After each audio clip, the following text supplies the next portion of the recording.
Hi everyone, and welcome to today's webinar, The Benefits and Ease of Accessible Marketing Techniques. I'm Isaac Fitzsimons, the Data Analytics and Insights Coordinator with Americans for the Arts.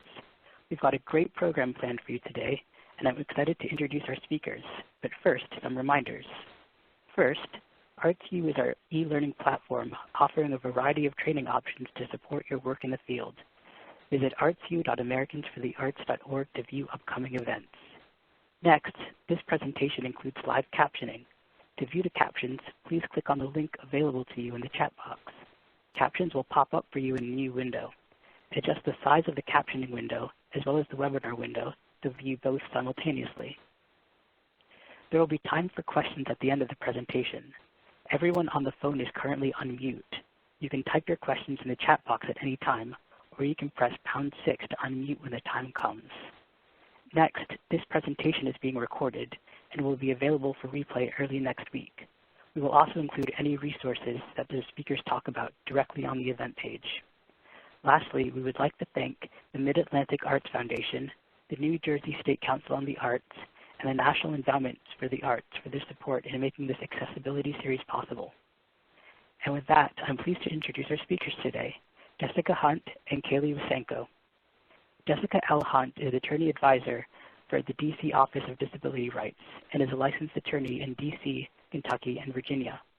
In her current position, Ms. Hunt processes complaints of disability discrimination and provides guidance and training to the District of Columbia employees and residents upon the Americans with Disabilities Act, the Rehabilitation Act, the Fair Housing Act, the Architectural Barriers Act, and Disability Sensitivity and Etiquette. She serves as part of the Mid-Atlantic ADA Leadership Network's cadre of trainers, and her areas of expertise include service animals, housing and shelter situations, and reasonable accommodation.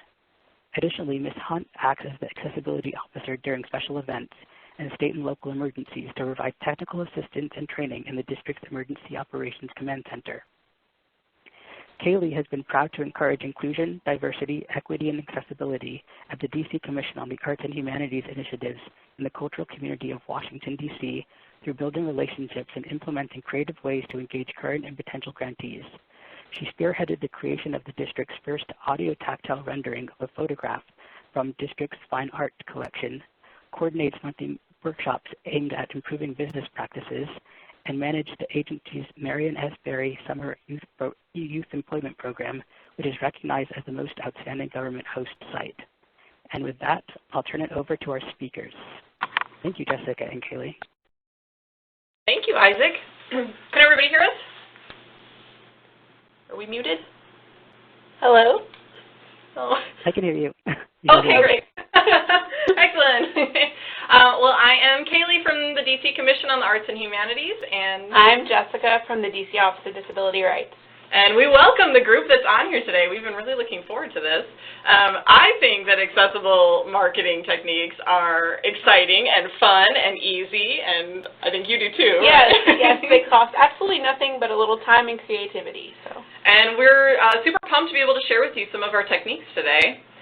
Just a kind of a quick overview of what we'll be kind of flowing through. First, we want to share a case for accessibility, and we're hoping that this will not only convince you, but will give you a little bit of ammo to convince your leadership, if they're not quite on board yet, as to why we could improve accessibility practices. And we're going to talk about striving for empathy, not sympathy. We're going to look at the web experience through the viewpoint of many potential customers, grantees, or whoever you might be supporting through their eyes. I'm going to present a few marketing checklists that we may not go through ad nauseum, but we want to make sure that it's a great resource for you to kind of grab and go as you're thinking about events or upcoming RFPs or things that you might be able to use them for, like, what did I need to include? It's going to be all right there for you. Same with target marketing. We've compiled a list of maybe some groups that if you're like, okay, where do I go from here? How do I reach out to people? And then the last two are going to be kind of some activities about how to respond to reasonable accommodations requests. And then the last one, which I think will be fun, will be a game or a kind of a interactive project on accessible image descriptions. So we're going to go through that. Just to start as a disclaimer, I'm not going to read all of this, obviously, but as Isaac mentioned, Jessica and I are both members of the Mid-Atlantic ADA Leadership Network. Basically what that means is that we've received training developed out of Cornell University, and it is there we've received the training and the tools to be able to go out and spread the word about accessibility and how to be more accessible. So we are incorporating some of those materials today, and with those materials we just kind of have to include this disclaimer that, you know, this isn't legal advice, like we're not here as your lawyers, and if you feel like you need something, please, you know, consult, but we're here to share information, if you want to add to that disclaimer too. Sure, but to that end, if you do feel like you need legal compliance help and you're not sure where to contact in your state or area as far as how to get help with disability rights issues, you can contact me, or you can contact the National Disability Rights Network, and either I or NDRN can provide you with where to go in your state. Each state has a disability rights office that can provide you with technical guidance and assistance on the rights of people with disabilities and the laws that apply. All right, let's start with a case. Why are we even talking about this? I have a number of reasons. The first one is, can you really afford to turn away about 1/5 of your current potential customer base? And when I say customer, that could be, it could be grantees, it could be people who benefit from the grants, it could be customers who are going to our grantees. But what we're looking at, and you'll see this as kind of an old statistic, and you'll notice that a lot of my statistics are a little bit older, so think about how this has grown. But in 2008, it was estimated about 54.4 million people in the U.S. have a disability, which is a pretty significant number. And think about how that could be bigger, especially when we're thinking about baby boomers. And again, you know, these stats are from 2002, and the population is really, it's just growing. Reason number 3, again, keeping with growth, if we're thinking about how people with disabilities, that number that we mentioned earlier, that it's the largest single minority group, and that the population in 2006 of people over 65 was 37.3 million, which was an increase of 10% since the 90s. And then that's, you know, again, that's just projected to increase another 36% by 2020, which is right around the corner. But there is a lot of spending potential. Again, these are kind of pulled from travel industry numbers, but although it's maybe not directly related to arts and humanities, I think it can cross over and sort of demonstrate that there are people with disabilities who are going out and enjoying the culture and who are want to travel and want to experience life and want to experience the culture of their area or wherever they're traveling to. And so just a little bit of information about that. Number 5, if you're not welcoming and accessible to people with disabilities, then you're also turning off their friends and family. So 20 million families have a member with a disability in them. I know for me personally, I do not identify as somebody with a disability, but I have a sibling with a disability, I have lots of friends with disabilities, and we like to go places and do things together. So if I were to have a negative experience with one of my friends, I probably, you know, that would also mean that they're turning away those doors for me as well. Number 6, good and bad word travels. So think about a great experience that you might have had, and think about maybe a negative experience. Did you tell your friends? Did you get a referral? I will often say, oh, did you go to this place? Have you eaten at this restaurant yet? Or have you seen that play? I'll ask friends, and then, you know, they'll give feedback. But also thinking about websites and blogs and social media posts and all these different ways that we spread information like wildfire. I really want all of our state art agencies to get that great reputation for, oh, we know that this agency has a really great system in place, that they're very accessible and welcoming. This is number 6 still. Sorry, this would be number 7, but customer loyalty. So again, if you have a great experience, you're more apt to come back again. And this statistic says that people with disabilities have $220 billion in discretionary spending funds. And that's quite a bit if we're thinking about sustainability for our grantees or those who may support I know each state or agency kind of has their own system in place for your own sustainability. But if you think about how people are engaging with the cultural community, this is quite a heavy spending power. There's a lot of power there. And so we want to make sure that people keep coming back. And the final one is just how that ripple affects out. Now, we're not going to debate here the possibility of achieving universal design, which would be a design that anybody, no matter what disability, would benefit from a single design. Again, we're not going to kind of debate whether or not that's achievable here. I feel like that could be a whole other webinar. But we want to look at what are you doing to strive for that so that as many people can feel comfortable and access as possible. But think about, if we're not just thinking of people with disabilities, who might also benefit from these little changes that we're going to go through.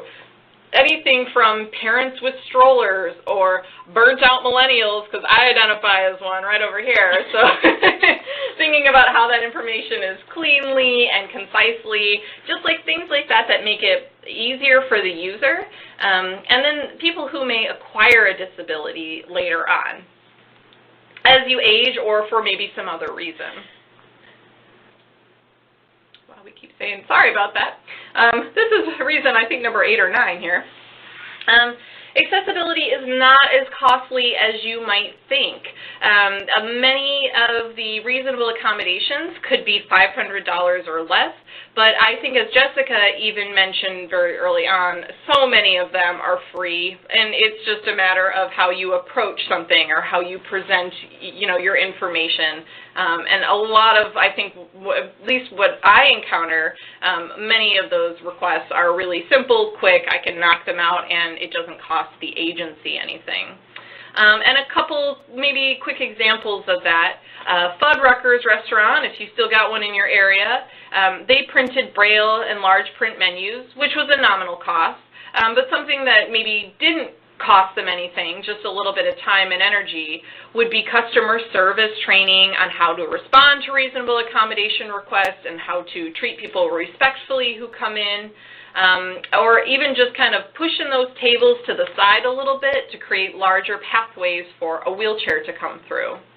And then, of course, Avis Car Rental, they created Avis Access, and just by kind of creating that, they became like the top car rental reservation company for people with disabilities, simply by being open to it and making a point to say, oh, no, we're welcome. We want customers with disabilities.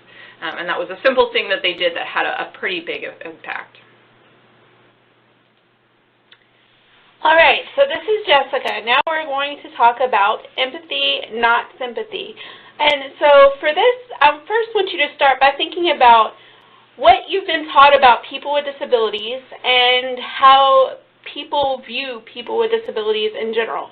And it's not something that you need to answer out loud or provide a written answer to. It's just I want you to think about what your perceptions are of people with disabilities. I know when most people around think of people with disabilities, and I ask them, they'll say someone in a wheelchair, for example, or someone who uses a cane or a guide dog who is blind. Those are things that you can see about the person where you know when you look at them they're disabled. But what I want you to think about is the fact that 75% of disabilities are invisible, and the majority of people who have disabilities may not identify as such. So when they come to you as a customer, they're not going to jump out and say, hey, I'm a person with a disability and I need this reasonable accommodation. Well, they might.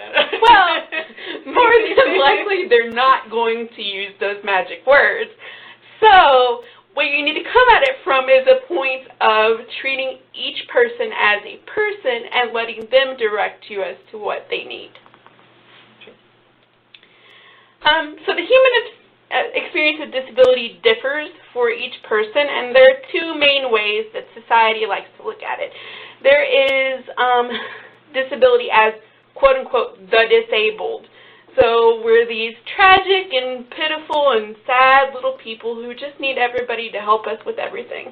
And when I say we, I want to fully disclose that I am a person with a physical disability. I know that you all can't see me, so you don't know that, but when I say we, I really mean we, because I identify this as my community. We're not angry or vengeful, so if you offer me help and I say no, I'm not the angry handicapped woman who didn't want your help. We're not stoic or brave, so if I'm buying a chicken in Whole Foods and someone comes up to me and says, gosh, you know, I was having a rough day, and I see you out and about and I think, I just don't know how she does it, and then I feel so much better about my life. No, lady, I'm just buying chicken like the rest of the world in the grocery store. It's not brave. It's not inspirational. People with disabilities have the same desires and instincts as everybody else. We're trying to live our own lives, and part of that includes going to experiences, events, theaters, art galleries, having the same fun with our friends, as Kaylee mentioned earlier, as people without disabilities. And then how people with disabilities often view ourselves are that we're the same as you all. We do things a little differently. We have our disability as an asset, not a drawback from the rest of us. And again, we have the same needs and desires as everyone else. And so the most respectful way to refer to a person is to refer to their personhood first. We are people with disabilities, not necessarily disabled. I want to add on to that really quickly, though, because disabled is not a bad word, and even though we don't want other people to focus on the disability, there is a large movement in the disability community to take back that word and claim it for something good. So I always say, when you're referring to me, don't refer to my disability unless it's relevant. Always refer to me as a person, a woman, a customer, someone who's coming into your space, but don't refer to my disability unless it's relevant, unless I need something, I've asked you for something, or you don't know how to approach me about something you think I may need.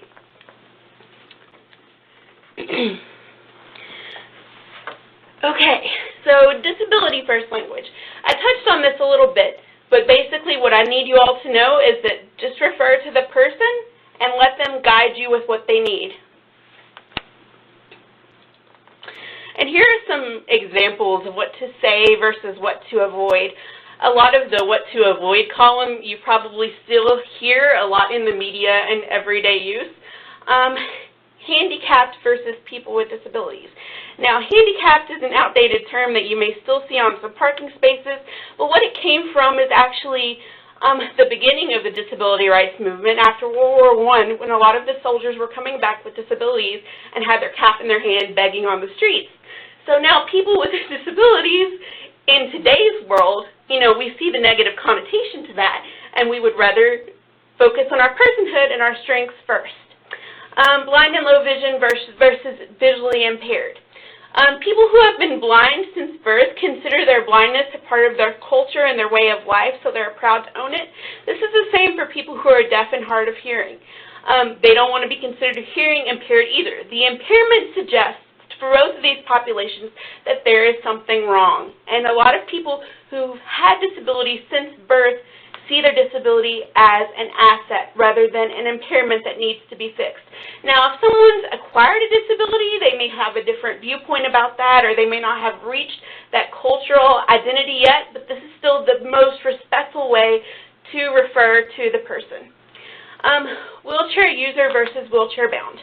I use a chair every day. I'm not tied to it. I do get out of it to do some things. I'm definitely not bound to it. It's more of like my car, my mode of transportation. Person with an intellectual disability versus calling a person the R word. I hope that you all know what I mean by the R word because I have a hard time saying it. Just don't use that word. It's not respectful, and it has historically a lot of bad connotations with it. And then the last, mentally ill or crazy versus person with a mental health condition. Even if you may be joking around with someone saying, oh, she's crazy, or oh, she's off her meds, or oh, this or that, just don't say that, because that is a hidden disability, and you don't know who around you in the room is experiencing something like that, who may have family members who do. Just refer to people with mental health conditions or mental health diagnoses as such.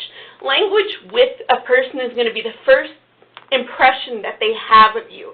And that's why this respectful language is so important in the context of serving all your customers.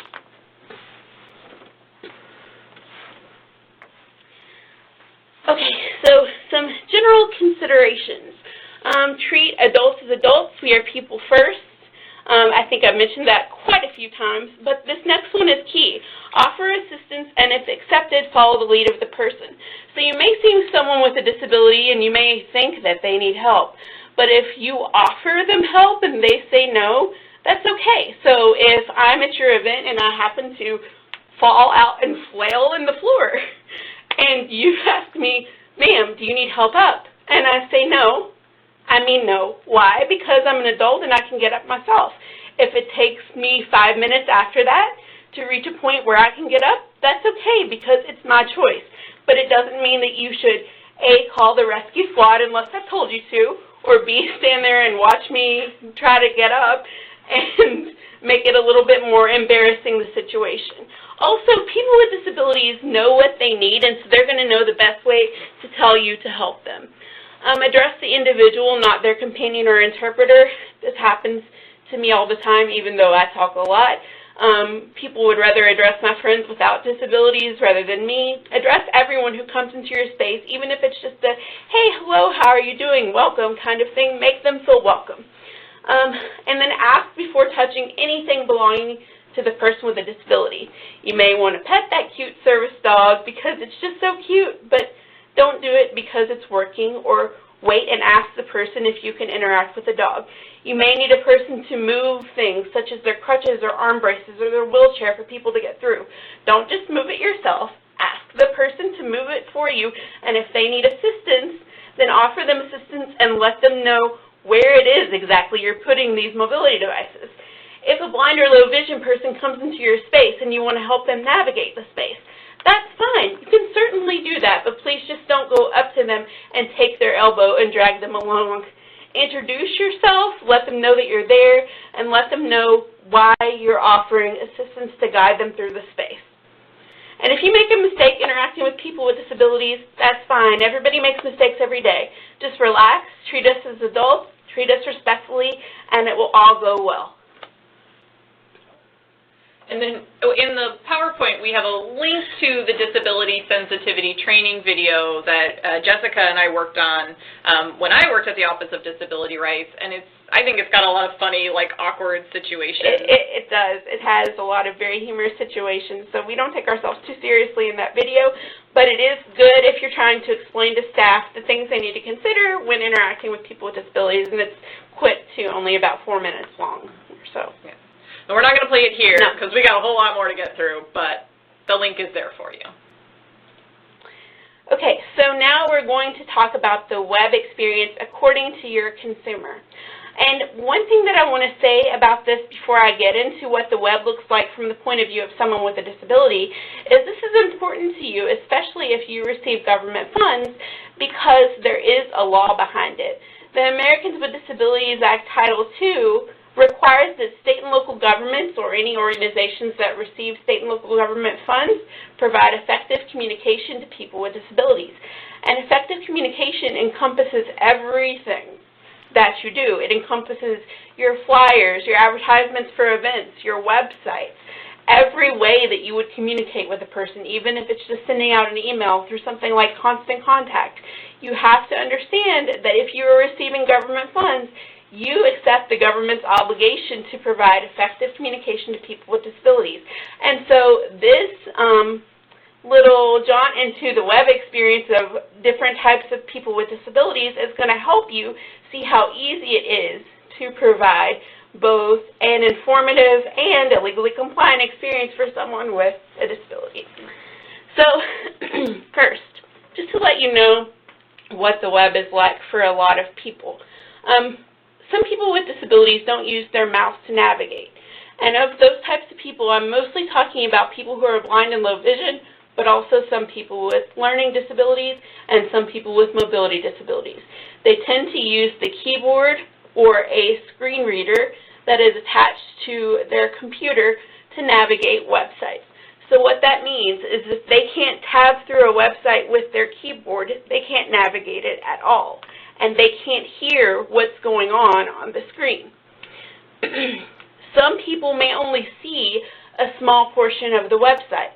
So people who are low vision, who have a small field of vision, may only see the center of a page, which is why it's kind of important to make sure that your information can be accessed from a series of toggles or channels that are in one central place, so that you can ensure that the largest amount of the population is actually going to be able to see what is there.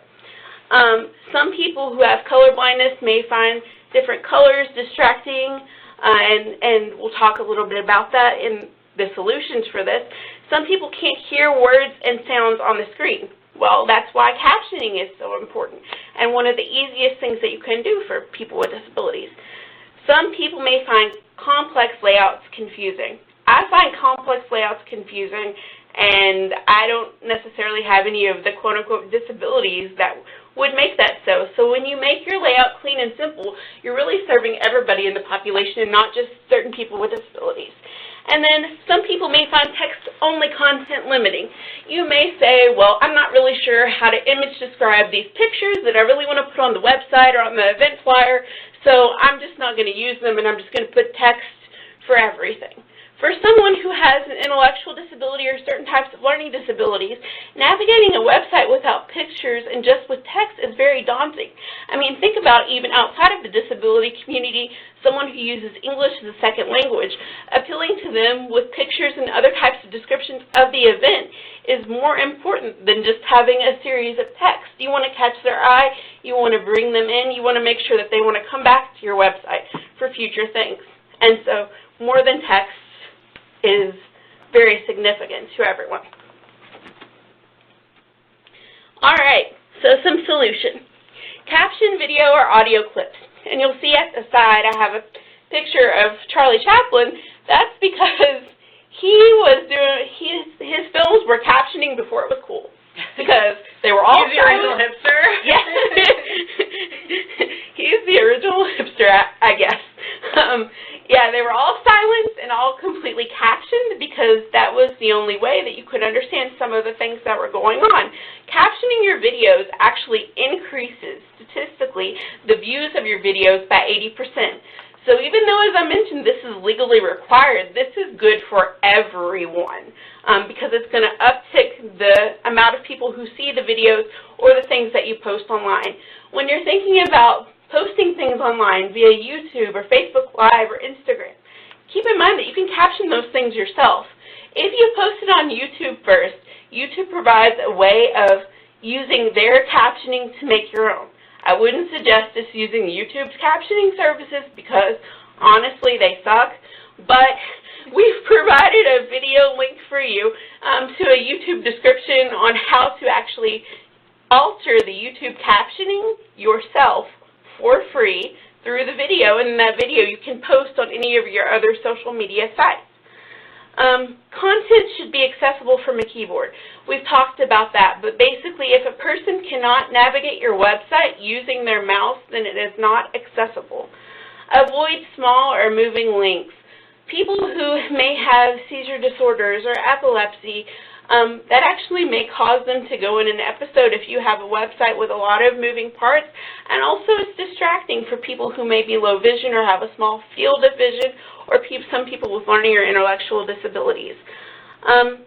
Keep navigation central. We've already talked about that, and sticking to clean layouts. We've already talked about that, but what I want to keep reiterating over and over is that doing these simple things for people with disabilities is actually going to help the whole population who views your website.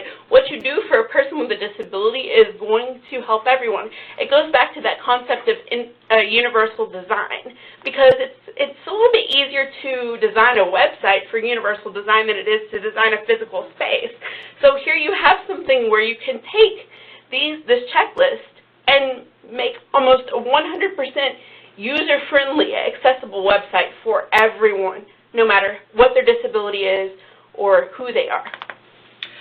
Can we look at some bad examples and good examples? Yes, we can. All right. This is horrible. Oh, Craigslist.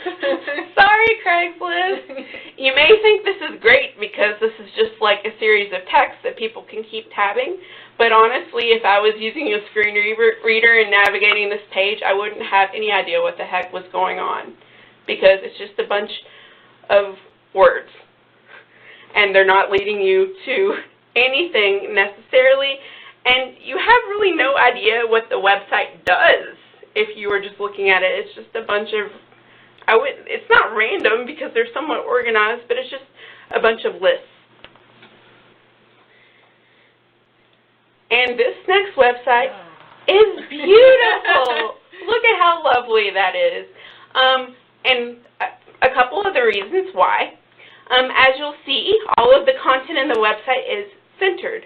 So you can do the same things from the top as you can from the bottom. From the top, it gives you a little bit more detail about the areas you can go to in the website, and on the bottom, you can click on either one of those squares, and it will lead you to the same places as the top. Also, the color scheme here is very important because it has the right types of contrast for people who have disabilities that affect the way that they see color. So you'll want to look for like light on a dark background or dark on a light background, and sticking with whites, blues, and reds and blacks are going to be the easiest way to ensure that something's going to be completely accessible for someone with a vision disability.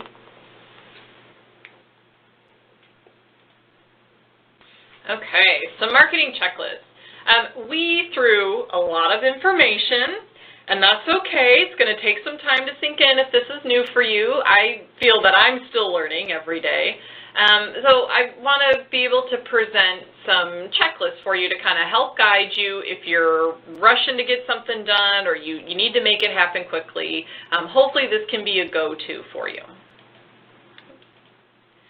Okay, I'm starting with requests for proposals because a lot of us as state art agencies, we're issuing out grants and we have to issue a request. And these are a few things you may want to keep in mind.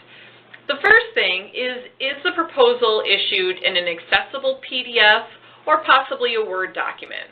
Now, there are other trainings, and they are more in-depth than we can get in here, but you can take a training to learn how to create an accessible PDF that works with screen readers, or how to modify an existing PDF to make it accessible. I can tell you it is a lot less tedious to create it from scratch than to have to go back and link everything. And if you're either not able to do that, it's not in the budget or the time or whatever, a nice alternative is to have an option in a Word format. I know as the DC Commission on the Arts and Humanities, this is something that I worked with our grant managers on a little bit because we don't want anybody to modify it. But what we ultimately agreed upon was, well, our version is still on the website, so if somebody tries to pull a fast one, we can still link back to it. But a Word document, even if you don't want to post it, having it available if somebody were to request it. You also want to think about the portal that you're using, however it is you collect applications, is that accessible with screen readers? And one thing, if you are not sure or I don't know, we've never tested it out, I recommend reaching out to some organizations that are either run by people who are blind or low vision or that they either support people who are blind or low vision. I find that they charge money because it's a service, but I also have met a lot of people who are like, yeah, I'll check out your site and let you know what I think of it. And that's been really great. I even reached out to one of our grantees who I know uses a screen reader, and we've had a lot of back and forth on little things that we can do that can improve it and make it more accessible. And thankfully, he did not charge me for any of that advice.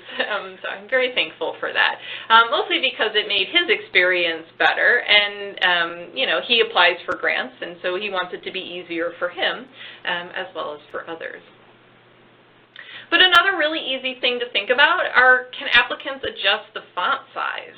Can you zoom in? Can you zoom out? How much control do they have over that site to adjust it on their end? Again, that is something that once that's set up, whoever you're using with is not going to take any time or any energy from you because that's something that they can navigate on their own. And is there a name and a contact of somebody who they can call or email if they have a request? I offer up my name and my phone number and my email on any kind of event. It's in all of our guidelines. So if anybody has a question, it's much nicer to know that you're actually going to reach somebody at the other end of that line rather than worrying that your email falls into the abyss or nobody follows up with you. The people who see our materials, they know, oh, I know Kaylee. They all, at least, they can't pronounce my name, they at least know who I am because my name is on everything. You may not be the person to offer that up, but I recommend it. And I have to say, I think sometimes people may be worried that it then opens the floodgates for a whole slew of questions and inquiries, which it does, but my experience has not been, it's been positive. It hasn't been that people email me with angry things. It's that, oh, I know that this is somebody who will respond and that I can get a hold of. Community meetings. Now, whether this is an event or maybe you're giving a workshop on how to apply for grants or just different things that are upcoming. So this is a checklist that you can use for that. So the first one is, did you advertise on a platform? I often use Eventbrite because I know people who use screen readers that say that it's pretty good. So are you using something that is compatible with screen readers? Eventbrite is free if you're not familiar with it. Does your invitation include instructions for how to request a reasonable accommodation? I even put language that says, if you have a request, please contact Kaylee Wasenko at least 5 business days before the event. I will obviously do what I can to meet that request, even if they call me the night before, but at least I'm putting a time limit and I have language. And actually, I didn't put that in here, but we can even share that if that's something that you would like. And it's a quick sentence, and I copy and pasted it on everything. And it gives me a little bit of time if they have something that is, I'm not immediately ready for. It gives me a few days to kind of figure out what I need to do to make it happen. The next thing is your location accessible? And there's a whole, actually, ODR, Office of Disability Rights, has a great checklist that you can go through if you really want to get in the nitty-gritty. But I kind of broke it down into these 3 questions. Is the room, can you get to the room via a flat or a ramped pathway? Is there a restroom with an accessible stall? And can a wheelchair navigate the aisles and pathways? And again, there are lots of things that you could consider, but more or less, if you have these 3 things covered, you're probably okay. I'm not saying it's not the catch-all, it's not the perfect, but it's a really great place to start. Another thing you want to consider is, do you know how to book an interpreter if you're requested? And so for us, some events, depending on the event, I'll either always make sure there's an interpreter, but there are others that I only book them if they're upon request. And that can be an internal thing, but if they are requested, I always make sure that they're there. So do you know who to contact? Do you know, for DC government, I actually contact the Office of Disability Rights. They help book it, and we have a memorandum of understanding that that's what we use for the payment method. So I know all of that, all those steps, how to document that, just to make sure that we're getting paid and everything or that they're getting paid and everything is handled properly. It's a very easy thing on our end, but you just want to make sure that you're prepared with that ahead of time. And like that, do you know how to book communication, access, real-time translation, which is also called CART? So if somebody requests CART. And that is something like what we have today, where as I'm speaking, somebody is typing up word for word, and there's a nice full transcript that they can read. Not everybody who is deaf or hard of hearing uses American Sign Language, and not everybody who uses American Sign Language knows English. They're 2 very different languages, so they're different requests. And then, if there are printouts, are you going to print them a couple copies in 18-point font or larger? Usually when somebody asks for large print, 18-point is a good place to start unless they request something different. Again, that's something that's fairly simple, that it's just a matter of printing it in larger font.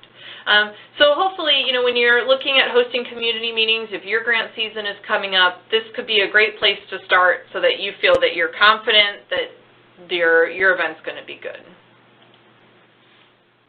And if you're feeling stuck or overwhelmed, just ask yourself, can people get there, whether that's a physical space or that is accessing the website or the guidelines? Can people understand the information? Is it written in simple, like the cleanest, most concise language that you can offer? I know we are in government, so it's not always that easy. There's lots of flowery language. Yeah. But have you done your due diligence to make sure that it's clean and concise? And then if you're having some sort of outreach event or some sort of advertising event, can people use the restroom in a dignified way? Think about, just think about how you may want to access it. And again, going back to, is there an accessible stall? Is it on a pathway? Try to think about dignity. If you have a guest coming and you're not sure, again, just ask them. They'll tell you what they need. And then the final thing is, are you willing to practice the quote-unquote get-to-yes customer service? And by that I mean, are you willing to continue to work with whoever is making the request to try to reach an accommodation that they feel good about and that you're offering that? I always try to get to the yes. So an example might be if somebody wanted like a loop system that I couldn't get, or it was the night before or something, I might still continue to work with them that what other options, or maybe the room isn't set up with an electronic loop. If there's some other reason that I can't get them exactly what they're looking for, I will say, I want to support you in coming. What else can we do? I can offer this, I can offer that. We keep going back and forth until I know that they're comfortable and excited about coming. And from the perspective of a customer with a disability, that means a lot, because even when you can't offer exactly what a person needs, if you're willing to work with them to still make them comfortable coming to the space, it feels welcoming and doesn't feel like you're turning them away, and that's the key. Don't turn somebody away, or don't just not respond to their request. Mm-hmm. Have a response, even if you know it's not going to be exactly what they want to hear. They do that response because requesting a reasonable accommodation is their right. And also, you want the customer to have an enjoyable experience with you, even if you can't offer them a 100% accessible experience. Target marketing. So now you have thought, okay, on our flyers or information going out, I know that there's a name and a contact. We have interpreters booked. We've done all these things to make sure that we're considering accessibility. But now we want to make sure that we're still reaching people with disabilities, because you put that effort in. As easy as it might be, you still don't want that time and energy to go to waste. So right here I've started a list for you, and it's not exhaustive, but it is a good starting place, especially if you don't have many contacts in the world of people with disabilities. But these are things and groups and agencies that you may want to consider that, generally speaking, most states have some sort of variation. Most states have an Office of Veterans Affairs. You'll have a Developmental Disabilities Council. You probably have a group that you can think of that may have an open mic night that's in American Sign Language. Universities nearby, they'll be part of the Association of University Centers on Disabilities. Things like that you can reach out to and say, hey, we have grants opening up, or we've got this event coming up, and we want to make sure that the people in your network are aware, because if there are those who work in the arts and humanities, they may be open to or eligible for these things coming up. So can you help spread the word? My experience is that the reception is usually very positive, that, oh, yeah, you mean there can be grant money, or there could be this cool event, or there's something neat happening in the community? Yeah, we'll share that around. All right, we're doing some good on time, we're breezing through. So let's move on to some practice. And this is where I would encourage you, we don't have a very large group, so I think we could probably unmute ourselves, and please feel free to chime in.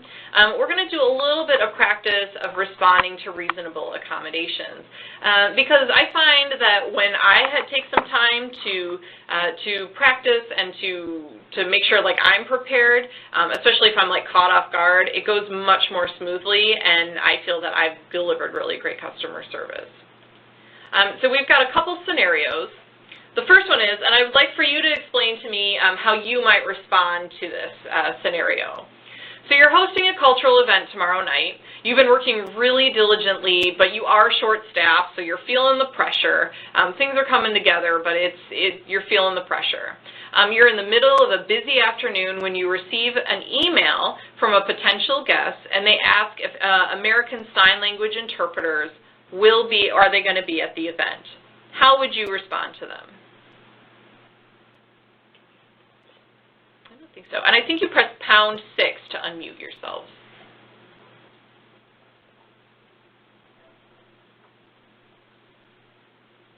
Nobody?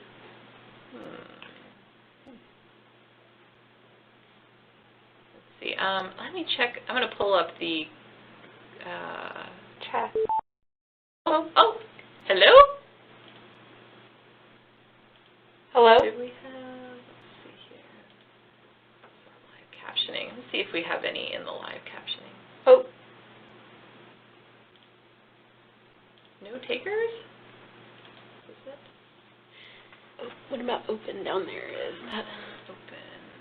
We are looking for any kind of, if you could also type in a message.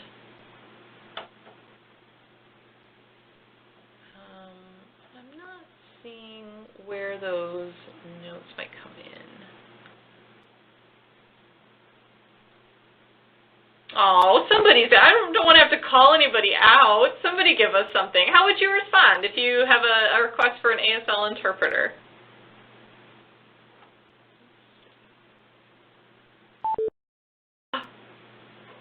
hello? Oh, are we losing people? Oh, no. Would rather sign off than share? Wow.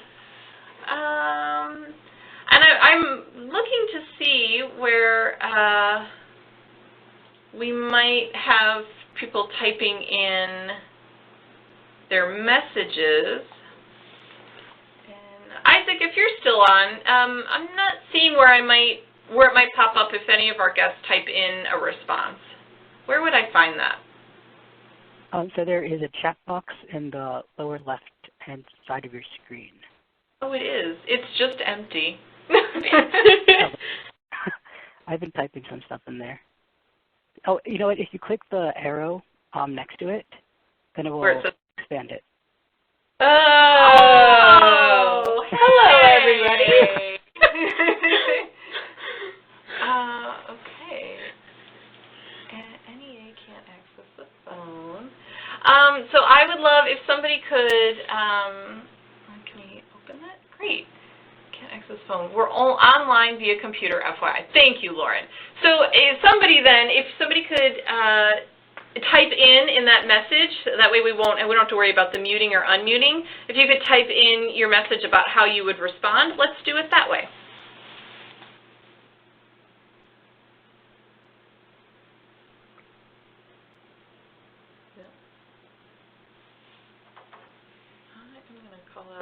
Mary Eileen, would you give us a response, please? I see that you're on.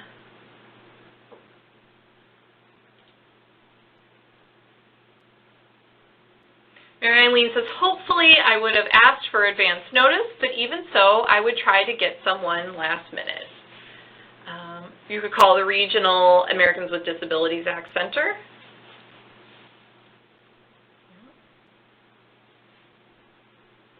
Any others? Yeah. Well, I appreciate they're thinking, okay, who could we call? How would we get this?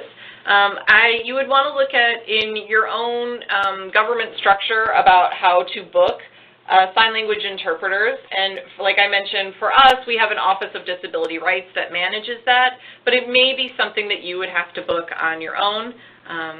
Oh, I would have a list of people to be able to call. Oh, Mary Eileen is getting prepared. I appreciate that. I'm sorry. It's okay.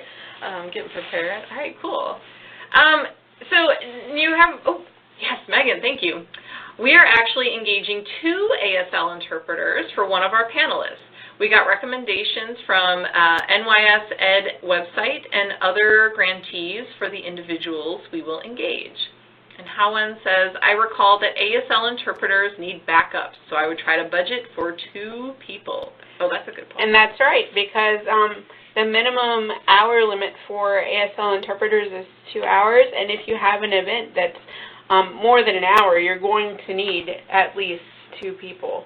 And I say at least because it depends on the size of your event and what exactly you're doing. And if you're not sure how to structure the ASL interpreting at the type of event that you're having, you can contact your regional ADA center to get that advice, or even someone in your government structure. So it could be your Office of Human Rights or your diversity office. Each government is structured a little differently, but the people that deal with civil rights, they would know how to help you decide about the number of interpreters, and also you can work with the interpreting agency. But I would recommend using both your government resources and the interpreting agencies that you reach out to, just because interpreting agencies are a business and they may not understand exactly all of your government functions, so having both points of view together helps you make the most informed decision. Thank you. And shout out to Megan White, who will be using 2. Okay. Our second scenario is that you're hosting a workshop to disseminate information about upcoming grant opportunities. You receive a phone call from a potential applicant who asks if there will be handouts and if they can be printed in Braille. You're a little bit worried because you might not be able to get them printed in time. So how would you respond to them?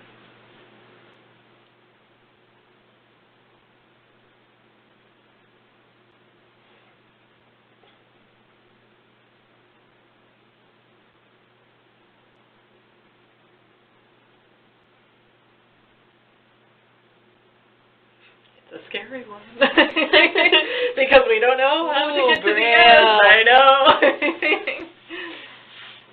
But just as an aside, 10% of the blind population still uses Braille, so it is enough of an amount, and there is a pushback in a lot of states to help children who are blind to learn Braille. So there will be more Braille users coming up. It's not quite dying out just yet, so you would need to know this.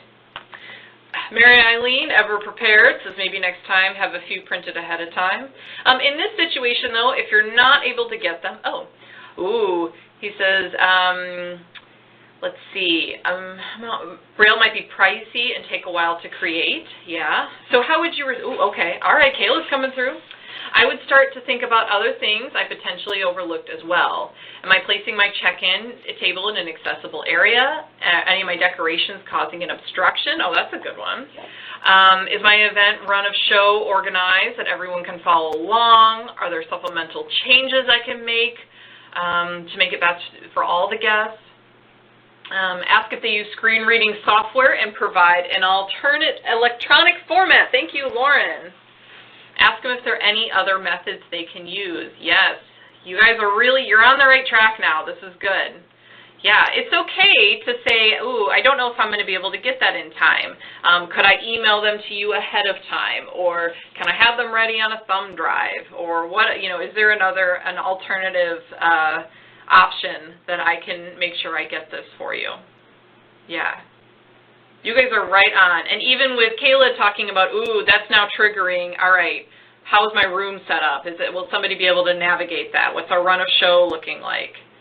You guys are you're right on it. Okay. Image descriptions. Oh, good. We're 3:53, and we'll have time for lots of questions.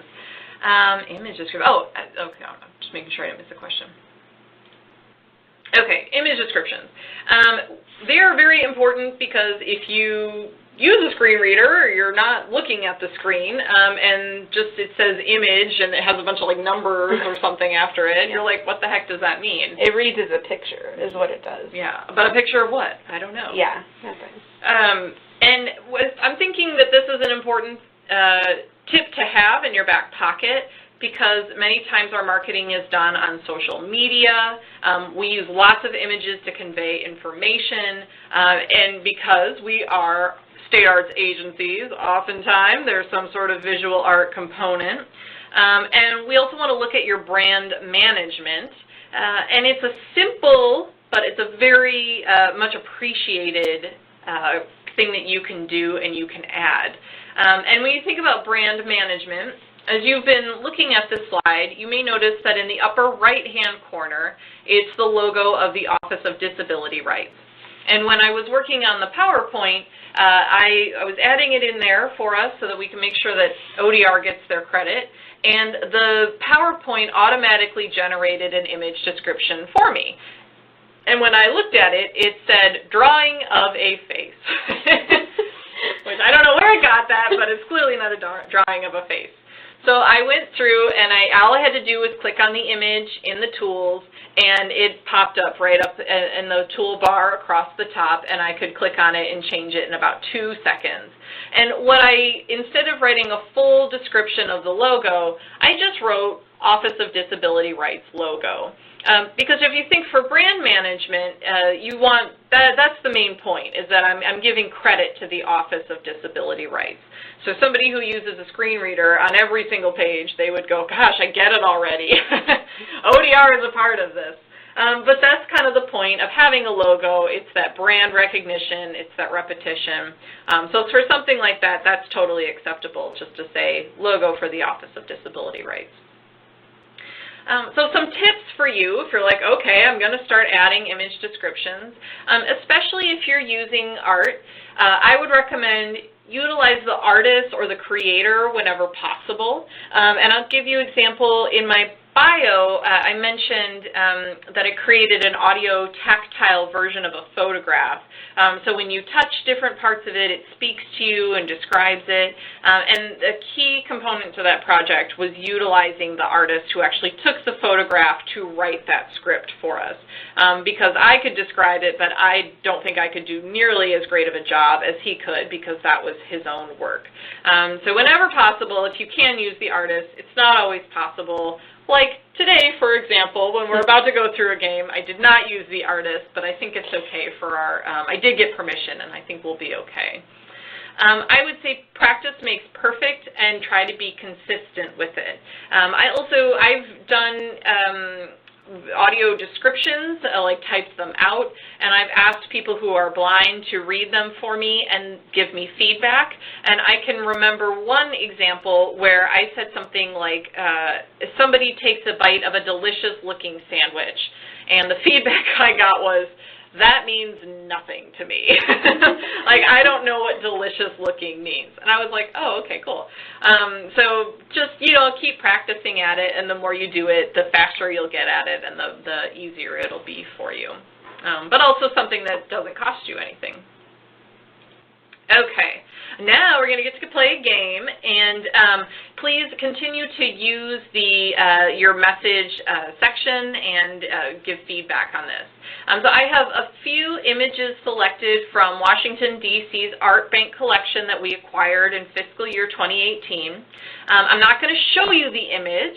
You will get a few different descriptions, and after each one, I want you just type up what comes to your mind. So what do you envision in your head?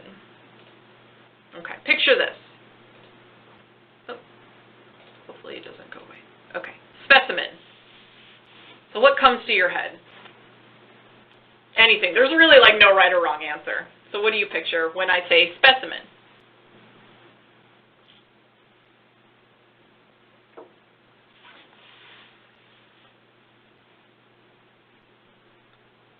Nothing? Completely? Oh, here we go. Test tube. Something medical. Okay. Specimen with long tail forked at the end.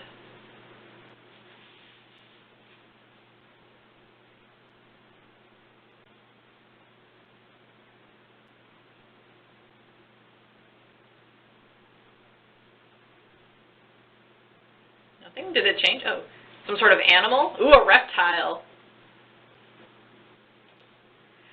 specimen with a long forked tail and a small pointed beak. Oh, a scorpion. Ah.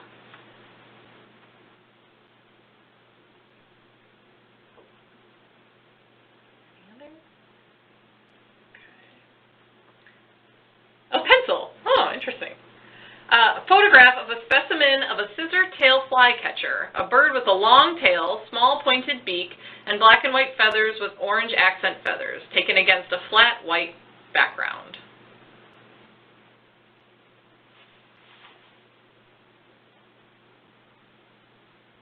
Okay, and this is the image. Thanks, Mary Eileen. So this is a photograph called Scissor-Tail Flycatcher by Caitlin Price. And I wondered, based on those descriptions, were any of them close? Or how might you have described the image? Because they could totally be wrong. If somebody wants to take a stab at it, how would you describe this image?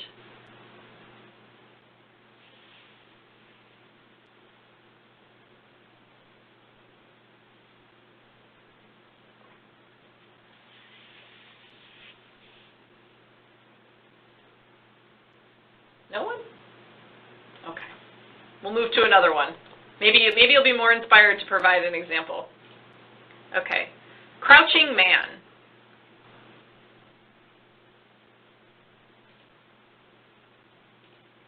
Powdered crouching man. Ooh, bird with a long black tail seen from the top. Well, that's a good one, Howen. I did more description about the angle, bird's eye view of the specimen. We can go back since I'm getting some good. Oops. I like the bird's eye view. Yeah, that's a good. Thank you, Leanne. That's true. I didn't have that in the one. Mm-hmm. All right. Cool. Sorry, I moved too quickly. I'll give everybody a moment to type the next time. But thank you for those. Okay, so crouching man, and I think we're on the second. Okay, so what do you picture powdered crouching man?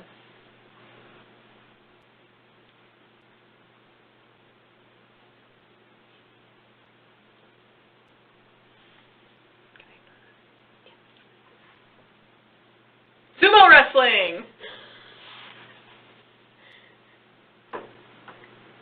Well, 3 seconds behind, so trying to catch up as you ask. Okay.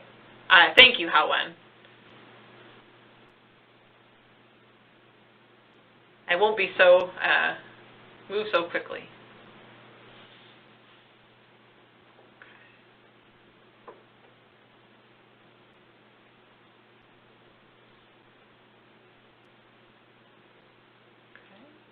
What about male dancer balancing on his toes in a crouching pose with his arms extended behind him?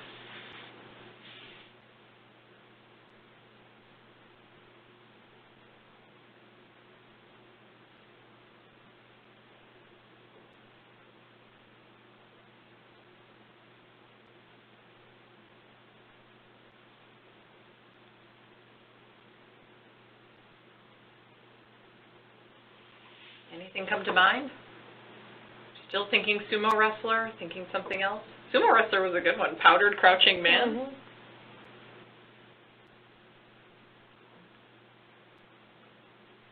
Mm-hmm.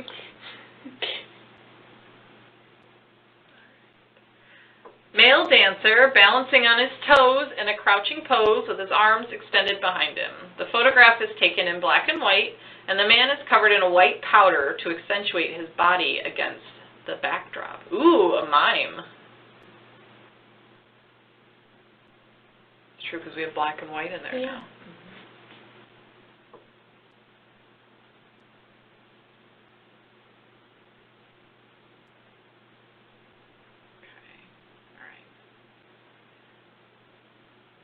All right, I'll show you the picture. Dun, dun, dun.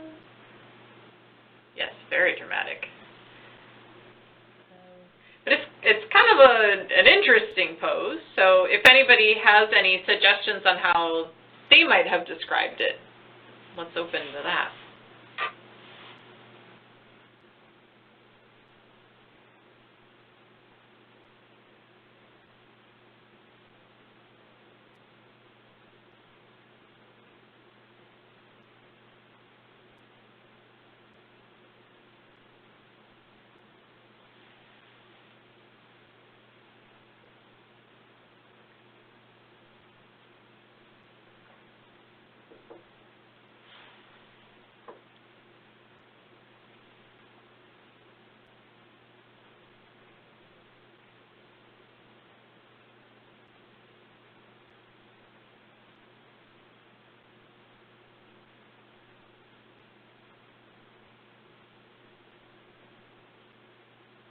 could see if somebody was typing.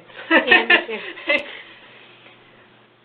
I'll give it maybe like 10 or 15 more seconds to see if any come through.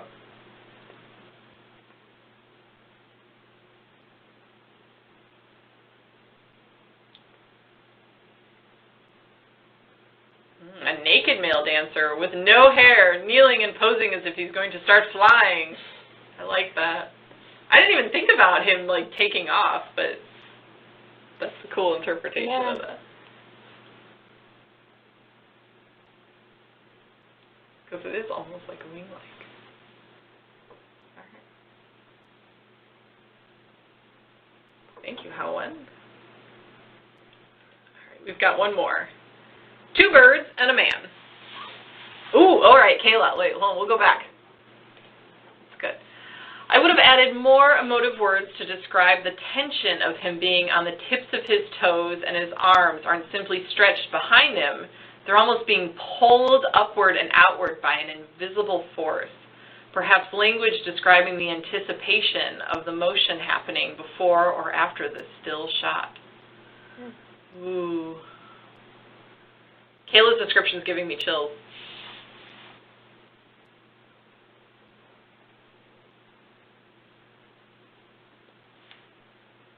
Cool. All right. Maybe 2 more seconds to see if any others come through. Nice, yes. I concur. Okay, 2 birds and a man. What do you picture in your head?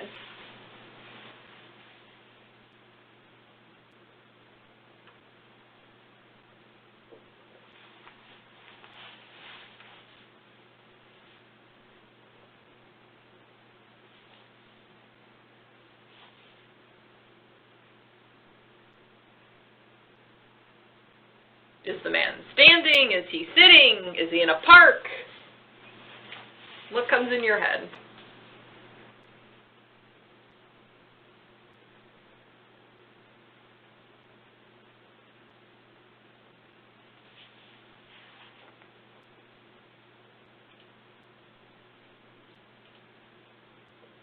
A peacock, a duckling, ooh. Standing man, birds on either side. Park sounds likely. We have a peacock, a duckling, and a man.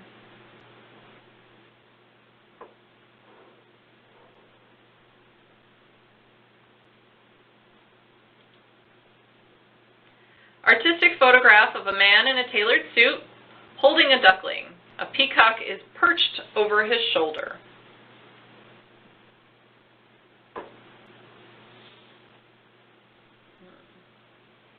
Do you get any emotion from that? Oh, peacock with feathers opened and a cute duckling, man in a suit.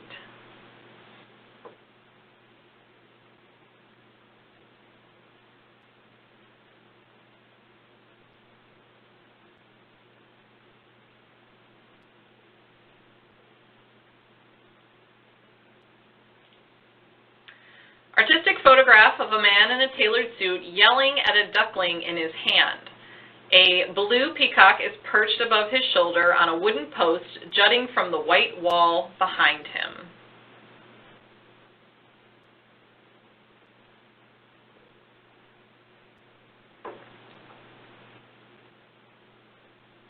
Did the emotion change? We thought maybe a cute little duckling. Is maybe the man wasn't so cute anymore? So we know he's yelling at a duckling.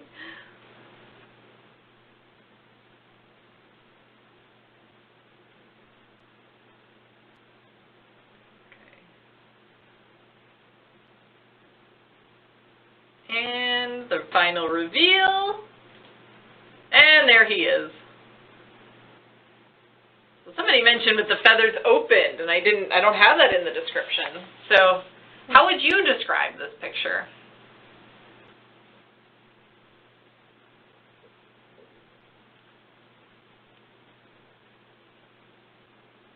Oh, the focus.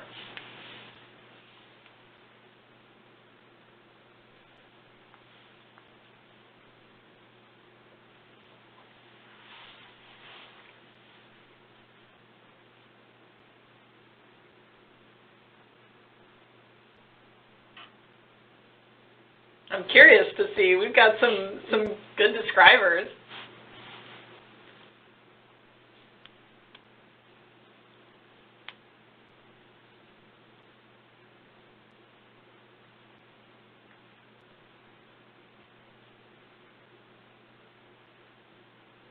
Maybe he's not yelling. Man in a suit yelling at a duckling in his hand, with a peacock behind him, looking on calmly. Yeah. Maybe he isn't yelling. It just occurred to me. Maybe he's, oh, how cute. Yeah. Maybe he's afraid. I don't know. I would say yelling at it because he's expressed anger, which isn't seen here. Howen would not say yelling. Yeah. Maybe he's surprised. Probably one of those situations where getting the artist involved. Maybe the artist doesn't want us to know, so maybe they would want to describe it a different way. Or maybe they want it left up to interpretation. Mm-hmm.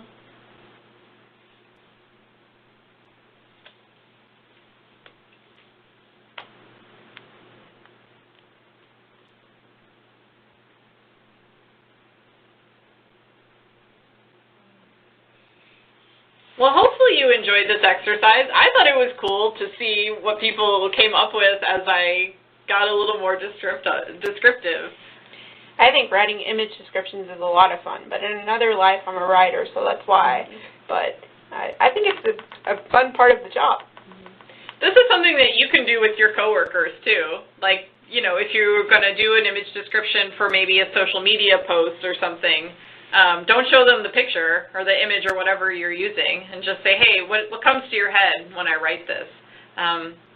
That probably, that would help you get better at it. And I think it's fun. I enjoyed, when I was creating this section, I was testing this out with my coworkers, and we were having a lot of fun coming up with just images in our head, what comes to mind. Cool. Thank you for indulging.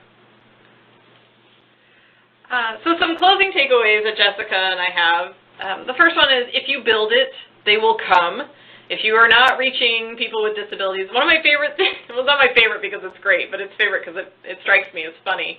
When I worked here is that, like, people would say, oh, well, we don't have any people with disabilities come to our inaccessible theater or whatever. Because they can't get there, or they don't know what's happening. You wouldn't know if you have any people with disabilities who can't come to your inaccessible theater because they're not there. And also, as I mentioned, you may have people with disabilities, but you may not know that they exist. And the same goes for your marketing techniques. If you think, oh, well, nobody engages us. If you're taking these little things that we suggested and using the checklist, I think you're going to open that up more. Make an honest effort and learn along the way. You know, if you can't get the Braille right away, or you're not going to be able to get it in time, or, for whatever reason, make an honest effort to follow up and say, hey, what else can we do, and let somebody guide you, and, make mistakes. It's okay. It's never not okay. Don't not respond to a request. If you don't know how to respond to it, or you can't get them, it's okay to say that and to work with them, but acknowledge the request, let them know you're going to work with them. Don't leave people hanging, please. And just a note to add to that, acknowledge the request, because when someone makes a request, for that, it's their civil right to access to a public place. And so think of it that way, and think of how you would want to be treated if you were in the same situation. Mm-hmm. Great customer service, and don't get sued. Yes. Don't get sued, and don't have a website like Craigslist. Oh, poor Craig. And then the final takeaway is that there are lots of people with disabilities out there, and they're ready to apply for grants. They want to take part in the great work that your grantees do, whatever that might be. And they've got money to spend to help your grantees continue to be sustainable. We're everywhere. Oh, daunting. Now that I know there's a whole lot of information, but again, hopefully the checklist will be helpful. Hopefully you'll have some experience now in writing image descriptions and improving what we've presented, and have a little bit more information about where your responsibilities lay and, you know, how to engage fun, awesome people with disabilities. And this is our contact information, so please, we'll stick around for questions in the messaging chat box, but you also have our info. Yes, it's been great meeting with you all today, and I hope that you take away some fun and interesting things from our time together. And just one quick last thank you to Americans for the Arts and the Mid-Atlantic Arts Foundation, and to Jessica, the Office of Disability Rights, and Howen, and all the people, and Isaac, who did the tech today. You know, everybody who joined, we appreciate that you're all here, and we like having you. Thank you. Great. Thank you, Jessica and Kaylee. And thank you, everyone who also attended today's webinar. A reminder that this webinar was recorded and will be available for replay next week. Please visit us at artsu.americansforthearts.org for other training opportunities and resources.